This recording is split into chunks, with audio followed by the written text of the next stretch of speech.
네, 한눈에 보는 증시 시간입니다. 한 주를 시작하는 월요일이죠. 이번 주에는 어떤 재료들을 우리가 어느 쪽으로 놓고 평가를 해봐야 하는지 도움 말씀 들어보도록 하죠.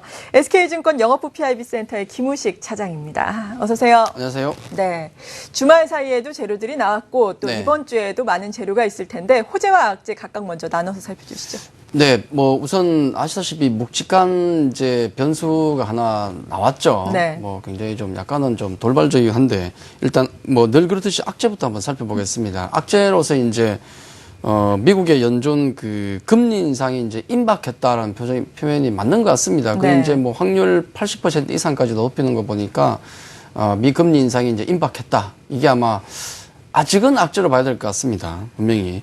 지금 신규 고용 증가 수가 27만 명 이상 나왔으니까 예상이 18만 명이었으니까요. 뭐 크게 뛰어넘었고요. 그러다 보니까 이제 뭔가 확신을 가지는 분위기, 뭐 월가에서도 뭐 확률 80% 이상으로 보니까 이제 12월 금리 인상은 한다라고 보시는 게 좋을 것 같고, 뭐 물론 장기적으로 중장기적으로 볼 때는 이제 뭐 미국의 경기가 자생적으로 이제 설 수 있는 위치에 왔다 호재로 볼 수 있겠지만은 우리 이머징 입장에서 봤을 때는 아직은 악재로 보는 것 같습니다. 네. 나중에 제가 언젠가는 이걸 호재로 돌려놓겠습니다만은 지금 당장은 악재로 봐야 되겠다 그렇게 말씀을 좀 드리겠고요. 실제로 지난주에도 신흥국 쪽에서 이제 거의 뭐 11억 달러 이상의 자금이 유출됐기 때문에 이런 흐름이 이어질 수 있다는 부분이 부담이 되고 있다 말씀을 드리겠고, 제가 악재를 3개로 지금 썼는데요. 뭐 달러 가치 급등도 있고 또 국제 유가가 약세를 계속 보이더라는 말을 썼는데 결국은 이 3개가 모두 하나입니다. 금리 인상의 어떤 가능성이 더 높아지다 보니까 달러는 급등을 할 수밖에 없고, 그러다 보니까 원자재 가격들은 상대적으로 하락을 하게 되고, 그렇게 되면은 아무래도 달러 가치가 급등을 하게 되면은 우리 원화 입장에서는 또 약세로 갈 수가 있겠죠. 이런 네. 부분들은 그동안 대형주들 수급이 좀 약화될 수 있는 여지, 외국인들이 일단 금리 인상이 임박했으니까 임원진 쪽에서 자금이 나가고 또 한차선의 우려를 통해서 또 매수가 들어오기 힘들겠죠. 이런 부분들이 대형주들을 조금 괴롭힐 수 있는 요인이 되겠고요. 또 유가 같은 경우도 유가 관련 대형주들이 조금 승부르게 할 수 있는 어떤 그런 기회가 되지 않겠는가. 이런 부분들이 네. 좀 악재로 작용하겠고, 호재를 놓고 본다 그러면 역시 호재는 그 악재 속에 있죠. 예. 우리 금리 걱정이 많은데, 금리 인상 걱정이 많은데 거기에 대한 어떤 내성이 생기고 있다는 점은 분명히 호재입니다. 그런 부분들은. 당장 미국 시장 보더라도 뭐 급락이나 그런 흐름은 없었거든요. 미국 시장 같은 경우는 중장기적으로 호재 아니냐, 일단 그렇게 보는 겁니다. 맞는 말이고요. 또 이머징 입장에서 보면 지금 당장은 유출 때문에 어려울 수도 있겠지만은 그동안 많이 예고가 되어 왔었기 때문에 뭐 기습적으로 하는 것이 아니기 때문에 어떤 큰 충격 자체는 아마 없을 것이다. 내성이 증가하고 있다는 부분은 분명히 호재다 그렇게 봐야 되겠고요. 제가 보는 중요한 그 호재 중에 하나는 국내 M&A 활성화가 되겠는데, 이게 또 무슨 소린가 아시겠지만은 그 글로벌 전체적으로 M&A가 굉장히 활성화되고 있다고 얘기를 하고 있습니다. 왜냐하면 전체적으로 지금 저성장 국면이 되겠고 또 저금리지 않습니까? 돈이 많기 때문에 M&A가 굉장히 활성화되고 있고 작년 수준을 벌써 넘어섰더라. 금액면에서 그런 얘기가 나오고 있습니다.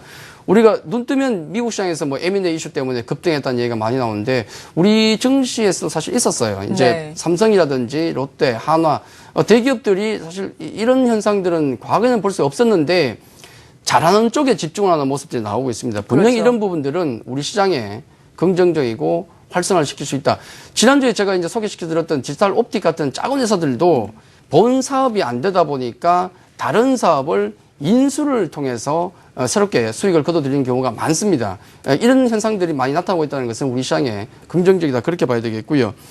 그리고 또 개별적으로 한미약품 대규모 계약이 있는데 이 부분은 굉장히 또 희망적인 소식이죠. 그렇죠. 왜냐하면 우리 산업 전체적으로 지금 반도체 쪽도 지금 전망이 좀 어두워지려고 하고 있고 중국 때문에 조선, 철강, 화학 등등 과거에 잘 나갔던 우리 업종들이 굉장히 어렵습니다. 해서 비관적인 업종이 굉장히 많아졌는데 바이오 쪽에서 대규모 계약이 터졌기 때문에 뭔가 이쪽에서 돌파구를 마련할 수 있지 않을까, 이런 부분들은 어떤 종목들이 돌아감에 있어서는 대단히 긍정적인 소식이었다 그렇게 말씀을 좀 드리겠습니다. 네, 이렇게 개별 종목 이슈는 있는데 앞서서 우리가 앞선 코너에서 살펴봤듯이 지수 자체는 지금 상당히 저항선에 막혀 있는 분위기잖아요. 네. 지수는 어떻게 전망을 하세요? 지수 자체는 저는 좀 편하게 보고 있는데요. 지난 시간도 그렇고 지난 시간도 계속 말씀드리지만은 한 2,000포인트 정도에서 아래 위로 100포인트 보고 있습니다. 네. 편하게 보고 있고 뭐 100포인트에서 올라가더라도 시장 추세 변동 없고요. 100포인트 하락하더라도 시장 추세는 변동 없다. 그냥 박스권에 갇혀 있다. 그렇게 보셔야 될 것 같습니다. 네. 우선 전략 자체는 한마디로 말씀드리면은 지수는 무겁고 종목은 가볍다. 이게 맞는 것 같아요. 네. 지수는 역시 아까 말씀드렸다시피 지금 박스에 갇힌 흐름이 당분간 좀 지속될 수밖에 없을 것 같고요. 그래서 전략 자체는 어떤 지수보다는 어떤 종목의 이슈에 집중을 하시는 게 좋을 것 같습니다. 지난번에 삼성전자의 급등이 나왔을 때 삼성전자가 대형주고 지수 관련주긴 하지만은 이게 시장 때문에 올랐습니까? 아니잖아요. 그렇죠. 분명히 개별 호재로 올랐거든요. 네. 다른 종목들 마찬가지였습니다. 그리고 또 수급적으로 놓고 볼 때 최근에 아마 그런 예민하신 분들은 느끼셨겠지만은 사모펀드의 움직임이 굉장히 많아요. 특히 예. 기사도 보니까 사모펀드가 지금 활성화되고 있더라. 자금이 몰리고 있다는 얘기 나오는데 공모펀드는 시장의 지수를 움직이겠지만은 사모펀드 같은 경우는 종목들로 움직일 가능성이 높습니다. 규모가 작기 때문에. 작은 코스닥 기업들을 보시면 최근에 사모펀드에서 뭐 10만 주, 20만 주 막 들어오거든요. 네. 그런 것들 보시면 역시 개별주 쪽으로 봐야 되는구나 하는 말씀을 좀 드리겠고. 또 이제 세 번째는 이제 개별주 중에서 이번 주는 게임이라든지 엔터, 제약 쪽에 관심을 가시는 게 좋다는 말씀을 좀 드리겠는데 이번 주에 이슈를 보면은 굉장히 많습니다. 복잡한데 금통위가 있고요. 목요일 날. 그렇죠. 또 목요일 수능이 있습니다. 네. 수능 그러면 이게 뭐 증시와 무슨 상관이 있는가 말씀하시겠지만은 열심히 일한 자 놀아라. 예, 무슨 열심히 말 공부한 자 놀아라. 그렇죠. 예. 또 수요일 날 중국의 그 블랙 프라이데이인 광군절이 있습니다. 네. 소비 관련이 되겠고요. 또 목요일부터 해서 지스타 게임쇼가 있습니다. 또 목요일 만기일 되겠고 항미약품 이슈가 되겠고 또 월화수에서 엔터주 실적 발표가 또 이어집니다. 예. 이런 흐름을 놓고 본다 그러면은 사실 금통위는 우리가 크게 지금 기대할 것은 없다 그렇게 봐야 되겠고요. 그렇죠. 우선 월요일부터 SM, 컴투스, CJ, ENN 같은 코스닥 엔터주 실적 발표가 이어지고 있고 또 목요일 보시면은 아까 말씀드렸던 지스타 게임쇼가 있기 때문에 뭔가 엔터 게임 쪽에 약간 관심이 쏠릴 수도 있다. 실적이 안 좋기 때문에 네. 성장 쪽으로 보시면 좋습니다. 그런 쪽에 관심을 가지면 좋을 것 같고 또 한미약품 앞서도 말씀드렸지만은 이런 부분들 또 광군절을 통해서 본다 그러면은 제약바이오와 중국 소비 관련주 같은 경우는 시장이 무겁지만은 움직일 가능성이 높다. 이런 종목 쪽에 관심을 이번 주에 가지는 게 좋지 않을까 그렇게 말씀을 좀 드리겠습니다. 네, 역시나 이슈가 있는 개별주로 초점을 맞춰보자라는데 동의를 해주시는 의견이었고요. 그렇다면 유망하게 보고 계신 종목은 어떤 게 있을까요? 예, 이번 주 뭐 어차피 게임 엔터라든지 네. 그다음에 바이오 쪽 뭐 제약 바이오 보시는 게 좋다고 말씀드렸는데 기존에 말씀드렸던 뭐 SM이라든지 NC소프트, CJ, ENN 같은 종목은 지속적으로 좀 관심을 가시는 게 좋을 것 같고요. 뭐 실적도 유심히 보시는 게 좋을 것 같습니다. 이번 주는 신규 종목으로 지난주도 제가 약간 하이리스크 하이리턴 종목 디지털 옵틱을 말씀드렸는데 이번 주는 조금 더 수위를 높여서 네. 그 바이오업 종목을 하나 말씀을 좀 드리겠는데 바이로메드입니다. 한미약품 때문이다 그렇게 봐야 되겠죠. 한미약품이 지난번에 이제 계약 체결을 할 때 보시면은 그 전에 두 번의 어떤 기술 이전이 있었는데 계약금이 500만 불이거든요. 예. 우리 돈으로 한 50억 정도입니다. 이건 그냥 떼먹어도 그만인 정도이기 때문에 대충 보실 수 있겠지만은 이번 건은 우리 돈으로 500억이 넘습니다. 이건 그냥 볼 거죠. 문제가 아니라는 거죠. 해서 이런 부분들은 관련주들에게 분명히 활력을 불어넣을 수 있다는 말씀을 드리겠고 바이로메드 같은 경우는 그 대주주가 김선영 서울대 교수입니다. 네. 옥스퍼드 분자생물학 박사가 되겠고요.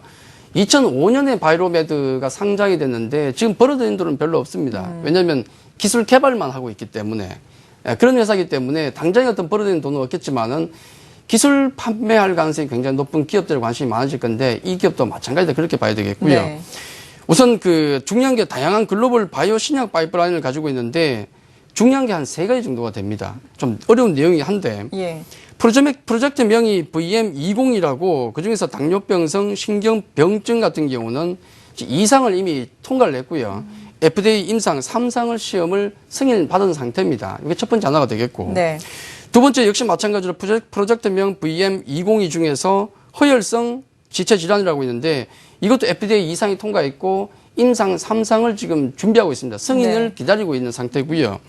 또 루게릭병이라고 하는 VM202 ALS도 있는데 이건 지금 미국으로부터 FDA 희귀성 의약품 지정 품목이 되겠는데 다른 것도 또 있습니다만은 당장 다가온 게 이런 부분이 되겠고 보통 이제 우리가 임상 2상을 통과하고 약효가 인정이 되면은 다국적 제약기업에 보통 투자가 있을 가능성이 높습니다. 했기 때문에 바이로메드 같은 경우도 뭐 당장 내일이다, 모레다, 한 달 후다, 두 달 후다 이건 모르겠습니다. 솔직히 네. 모르겠는데 일단 상당히 기술 이전이 나올 가능성이 굉장히 높은 종목군이라 그렇게 봐야 되겠고 사실 지금 시세가 나오고 있는 것도 그것 때문이거든요. 그래서 한미약품의 어떤 확실성을 우리가 봤다 그러면은 다른 가능성이 높은 기업에도 관심을 가질 필요가 있겠다 해서 바이오로메드를 소개시켜드렸고, 역시 주의할 점은 바이오 기업이고 당장 실적이 없습니다. 그렇기 때문에 변동성이 굉장히 크기 때문에 비중 자체를 뭐 오링한다든지 그런 건 굉장히 위험하고요. 적정 순에서 적당한 비중으로 가져간다 그러면은 좀 긴 호흡으로 가져간다 그러면 충분히 좋은 성과가 있을 수 있는 기업이다. 그렇게 말씀을 좀 드리도록 하겠습니다. 네. 그리고 지난번에 말씀해 주신 디지털 옵틱 같은 경우에는 한 주 내내 오름세를 보이면서 52주 최고가 네. 수준까지 올랐잖아요. 네네. 추가 전략 지금 이 시점에서 다시 한번 간략하게 말씀을 해 주신다면요. 예, 뭐 오름폭이 한 15% 정도 올라왔기 때문에 약간 부담을 느끼실 수도 있겠지만은 사실 아직 제가 말씀드렸던 여러 가지 가시적인 성과들이 아직은 안 나타났어요. 안 나타나는 게 나쁜 게 아니라 아직 재료 노출이 안 됐다는 말씀을 좀 드리겠고, 또 마침 운 좋게도 지금 시장의 어떤 바이오 제약주들이 움직이는 시장 흐름입니다. 네. 근데 마침 이 회사 같은 경우도 바이오 헬스케어 어떤 자회사를 가지고 있지 않습니까?